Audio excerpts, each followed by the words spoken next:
Olá pessoal, tudo bem? Então vamos dar continuidade ao nosso assunto. Eu sou a professora Débora. Nossa disciplina é prática de processo do trabalho e nós estamos na nossa terceira aula. Qual será nossos conteúdos da aula de hoje, dando prosseguimento ao nosso curso de prática trabalhista? Dissídio coletivo, a conciliação no direito do trabalho e sistema recursal trabalhista. Então, na aula passada, nós começamos a ver nossa petição, uma das mais importantes, que é a reclamação trabalhista, aquela que o trabalhador, ele vai lá e vai fazer uma reclamação de alguma coisa que está acontecendo. Não foi pago algum direito, então ele não recebeu as férias, ele foi demitido e não recebeu as verbas rescisórias. Então, de fato, aconteceu algum problema em que ele precisa fazer essa reclamação. Então, aqui nós damos continuidade a essa prática, a esse lado prático do direito do trabalho, que é de fato de suma importância e é necessário no nosso dia a dia. Então, a gente vê dissídio, coletivo, a conciliação, como se dá essa conciliação, se pode ou não ter conciliação na Justiça do Trabalho, e o sistema recursal, os recursos. Então, a gente já viu a petição de entrada, agora a gente vai ver o recurso. Então, por exemplo, você dá a entrada, o juiz julga a tua causa e diz, você não tem direito. Aí você, mas eu não me conformo, eu acho que eu tenho. Então, você entra com o recurso. Então, esses recursos, eles servem como um duplo grau de jurisdição. Então, se não resolveu no primeiro grau, vamos resolver no segundo grau. Então, é para isso a necessidade desses recursos. Então, o que é o dissídio coletivo? Dissídio coletivo é uma espécie de ação coletiva conferida aos sindicatos para a defesa de interesses de grupos ou categorias econômicas, profissionais ou diferenciadas, almejando a criação ou melhor interpretação de determinadas normas que incidem sobre essas categorias lá dos sindicatos. A forma dessa dissolução desses conflitos, a solução desses conflitos, eles podem ser autocompositivos, como acontece quando a gente tem os acordos coletivos. Então, normalmente podem-se ter esses acordos, então quando tem esses acordos é autocompositivo, e são os acordos, as convenções coletivas e a mediação. Aqui as normas coletivas são criadas pelos atores envolvidos, então eles vão chegar a essa mediação, como nas convenções ou nesses acordos que eu acabei de dizer para vocês. É extrajudicial e decorre da negociação coletiva ou do princípio da autonomia privada. Então, aqui não precisa da intermediação do juiz. As partes, os atores, eles fazem essa própria intermediação, eles fazem esse próprio acordo. Ou essa solução do conflito, ela pode ser heterocompositiva. Quando é que isso acontece? Quando há arbitragem e a jurisdição. Na arbitragem, há o papel do árbitro, um terceiro que vai contribuir. Então, aqui já não vai mais ser os próprios atores que vão fazer esse acordo. Lá na arbitragem, na heterocomposição, por isso hétero, porque tem alguém de fora. Ou vai ter o terceiro que vai fazer a arbitragem, a mediação, ou nós vamos ter a jurisdição em que nós vamos ter o papel do juiz. Ele vai dizer de fato como é que vai se resolver a situação. Então, nos termos de STUT 2016, a decisão proferida no dissídio coletivo é chamada de sentença normativa, não estando sujeita à execução, mas sim à ação de cumprimento que pode ser ajuizada nos termos do artigo 872 da CLT. Da sentença normativa, cabe recurso ordinário. Então, caso você não esteja de acordo, você resolva entrar na justiça, você vai para um recurso ordinário. E a conciliação, gente? Como é que se dá a conciliação no direito do trabalho? Conforme dispõe o Maurício Gondim Delgado, que é ministro do TST, a conciliação judicial trabalhista nada mais é do que ato judicial por meio do qual as partes, então que nós vamos ter as partes, sob a interveniência de uma autoridade jurisdicional, então nós vamos ter aqui também a interveniência de uma autoridade jurisdicional, concordam com solução negociada entre a matéria objeto do processo judicial. Gente, Na justiça, nós temos inúmeras causas, inúmeros litígios. Imagina se as partes todas as vezes chegassem a um acordo. Ah, fulano, então eu sou empregado, você é empregador, vamos tentar fazer um acordo, eu te pago, você faz isso, então a gente fica acordado aqui. Então, gente, é sempre bom para a justiça do trabalhista, e não só para a justiça trabalhista, da justiça de um modo geral, que se enxugue essas causas judiciais. Então, por isso se prima hoje tanto na justiça pela conciliação no direito. E no direito do trabalho não é diferente, então se requer muito essa conciliação. E essa conciliação é feita entre as partes, né, o empregado e o empregador, com a intermediação de uma autoridade jurisdicional, certo? Então, nós temos a intermediação de um terceiro. Quais são os artigos? Anota aí que você tem que ler. O artigo 764, o artigo 831, o artigo 846, o artigo 850, o artigo 852-E, o artigo 862 e o artigo 863 da CLT, né, que encampa explicitamente o princípio da conciliação. Então, isso é muito importante nas novas doutrinas do direito do trabalho e na própria justiça, no novo CPC.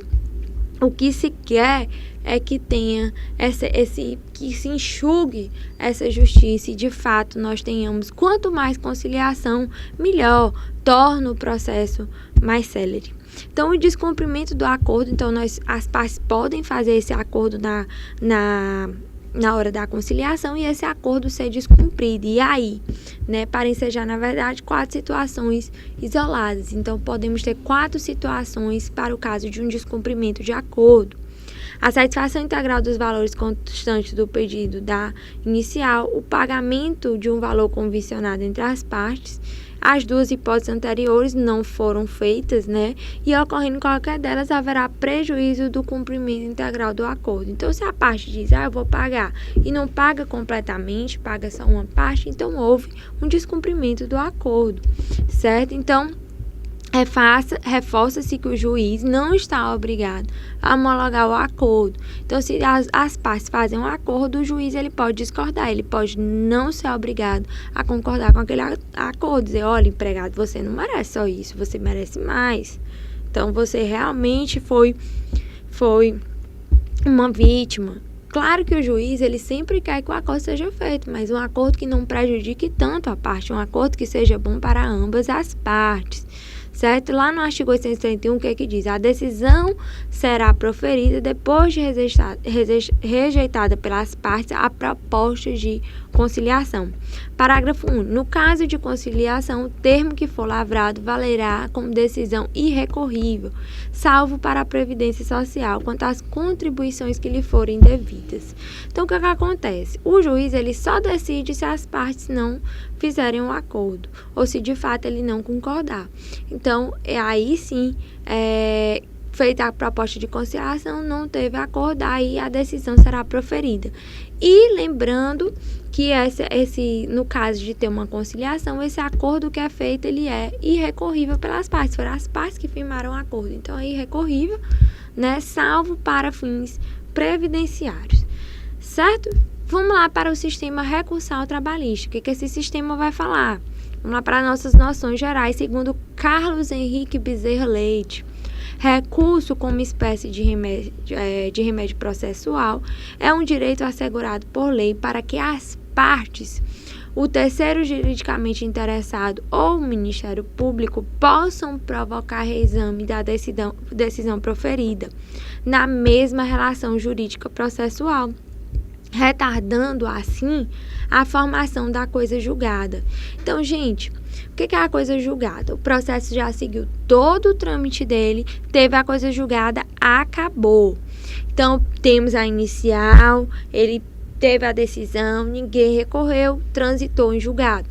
Só que você pode não estar satisfeito, então o juiz pode ter te dado uma verba trabalhista e você entende, não, eu não tenho só direito a isso, eu tenho direito a A, B e a C. O juiz só me deu A, então eu vou recorrer. Então, o empregador, da mesma forma, o juiz pode dizer, não, o empregado tem direito a A, B e a C, e o empregador entender, não, ele não tem. Pode surgir fatos novos, podem surgir novas provas. Então, por isso, há esse direito de reexame.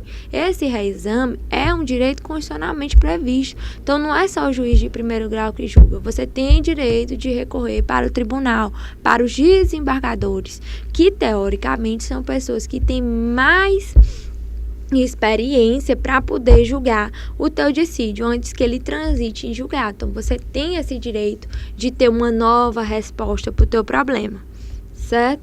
Então, o que acontece? Quais são os princípios, né, os elementos desses recursos? Primeiro, a fungibilidade, que ele vai dizer o quê? Que se forem recursos, interposto recursos que não seja equivocada, muda o nome do recurso, eles podem ser aceitos desde que se preencha o requisito do recurso correto. Então, por exemplo, você ia botar um recurso, você colocou outro. A fungibilidade diz, se preencher todos os requisitos, é mera formalidade, não vamos indeferir não, vamos aceitar esse recurso. Então, pode.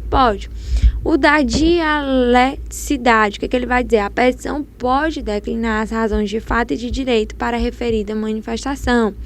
Da devolutividade, o recurso devolve à instância de quem o exame da matéria impugnada. Então, ele vai dizer o quê? A primeira instância, ela julgou e eu vou devolver de novo para ser julgado de novo. A devolutividade, a devolução daquela demanda para que ela possa ser julgada novamente.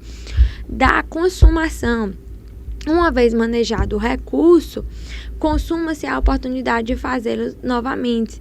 Então, a preclusão consumativa, né, da voluntariedade. Disso decorre a possibilidade da parte renunciar e desistir. Então, eu posso renunciar e desistir daquele meu recurso. E da taxatividade. A lei indica os recursos cabíveis em cada decisão, os prazos, pressupostos e condições. Então, a lei ela é taxativa. Ela diz, olha, vai caber recurso em determinadas situações e o prazo é esse. Ela é taxativa, ela não é exemplificativa, ela é taxativa. Você deve seguir a lei. Certo? Então, há esses critérios para os recursos. Na fase de conhecimento, quais são os recursos que nós vamos ter? Anota aí.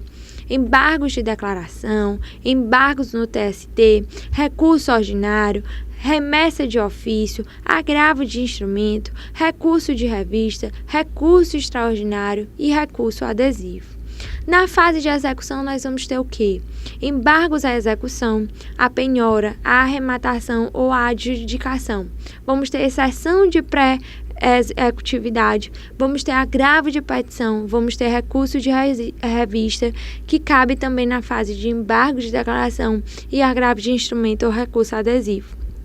Nos recursos impróprios, nós vamos ter quem? Correção parcial, agravo regimental, agravo inominado, incidente de uniformização de jurisprudência, pedido de providência, reclamação para a preservação de competência e mandado de segurança, que é, na realidade, uma ação, né, um remédio constitucional previsto constitucionalmente, a ação de mandado de segurança, e não é bem um recurso, mas ele entra aí nessa seara, apesar de ser um remédio constitucional e ser uma ação de mandado de segurança, certo? Nos termos do artigo 893, das decisões são admitíveis os seguintes recursos: embargos, recurso ordinário, recurso de revista e agravo. Está previsto lá na CLT. As decisões preferidas pelos órgãos da Justiça do Trabalho podem ser impugnadas pelas seguintes espécies recursais. Está previsto lá na CLT, certo? Então, nós temos 4 incisos que dizem exatamente das decisões são admitidos os seguintes recursos: embargos, recurso ordinário, recurso de revista e agravo. Então, a própria CLT, ela coloca para que você tenha conhecimento. Gente, recurso é muito importante. Por quê? Porque imagina se o juiz de primeiro grau, ele desse a decisão e fosse a cartada final e você não tivesse mais como como recorrer. Mesmo que depois surgisse um fato novo, uma nova prova, uma nova situação, e você simplesmente ficasse amarrada àquela decisão de primeiro grau, e você não pudesse fazer nada, mesmo que você tivesse como provar que você está certo. Ou então, vamos supor que haja uma discordância ainda seja um assunto novo. Então, o entendimento do juiz de primeiro grau pode ser um, entendimento do desembargador pode ser outro. Por exemplo, naquela questão da diarista, de 2 dias, 3 dias, que ainda tinha uma discussão muito grande dentro do direito do trabalho. Aí o juiz de primeiro grau entende de uma forma, o desembargador entende de outra. Então, você tem que ter o direito àquele reexame. Lá no segundo grau, normalmente a decisão ela vai ser tomada por pessoas mais experientes, por pessoas que já chegaram naquele patamar da sua carreira, pessoas que já julgaram mais causas. Nós vamos ter um colegiado, não é uma só pessoa, é um colegiado. Então, se entende que aquela decisão ela é mais madura, ela já é uma decisão mais maturada do que a decisão de primeiro grau. Por isso, ela vai fazer a coisa julgada, certo? Além do que, claro, nessa fase recursal, se não resolver na Justiça do Trabalho, nós temos também recorrer para o TST, né, que é o último grau da Justiça Especializada Trabalhista, ou também pode-se recorrer ao STF, caso tenha uma ofensa lá na Constituição, né? Então, de todo grau, sabe-se que obrigatoriamente pode ter o reexame necessário, mas a depender das situações pode também subir para os graus superiores, para os órgãos superiores, né? Porque o reexame necessário, ele existe como um meio de defesa mesmo. Aí você me pergunta, professora, quer dizer que se eu der entrada e obrigatoriamente eu tenho que ter um reexame? Não, só vai ter o reexame se a parte se sentir lesada. Se a parte se sentir lesada, ela tem que ir atrás, não é? O juiz, claro, foi ele que deu a decisão, ele não vai atrás disso. Quem vai atrás é a parte que se sentiu lesada, e ela entra lá com o recurso buscando uma melhoria naquela decisão, certo? E se tiver uma ofensa que chega aos tribunais superiores, esse processo também pode ir a nível superior. Então, aqui nós vamos encerrando nossa parte de sistema recursal trabalhista. Espero que você tenha entendido, é um assunto de suma importância. Digo a vocês, leiam os artigos da CLT. Não fiquem só com as minhas aulas. Minhas aulas são importantes para você ter uma diretriz, uma noção, uma parte conceitual. Mas também vamos deixar os slides para vocês terem esse acompanhamento da aula, mas é necessário, é de suma importância e é trivial que você tenha a legislação básica e que você possa fazer essa leitura. Então, te encontro na próxima aula.